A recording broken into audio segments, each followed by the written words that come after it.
Magandang araw at welcome sa aking YouTube channel mga migs, no. So may bago naman tayong project ngayon. So ito ang ating ginawa, ang isang pader dito to sa New Visayas, Parabus City.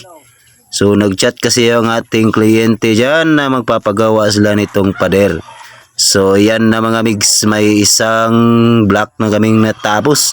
Ang taas pala nito mga migs ay 1,187 meters. So ayan, nagpa-pile muna ako dyan. Hindi nagpa-pile lang kaso kundi hollow blocks. So ang pakyaw ko dito mga migs ay 8,000, no? At ang taas at ang haba naman niya mga migs ay 1,187 meters. At ang lapad naman niya ay 2 meters lang, dalawa ang baon. So bale 11 ang patong ngayon mga migs, no? Ayan, ito yung man gate mga migs. So ayan, naiporma na yan mga migs, no? So, itong dalawa ang aking natapos na. So bali tatlo kami gumawa nito mga migs, 6 na araw namin tinapos, no? So wag muna nating isipin yung palugi-palugi na yan. Ang importante ay may pangkain sa pang-araw-araw.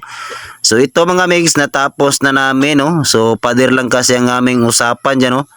Walang plastering, puro piling lang. So ito na yun mga migs, natapos na namin yan, no? So ayan, 6 na araw at 8,000 ang aking labor.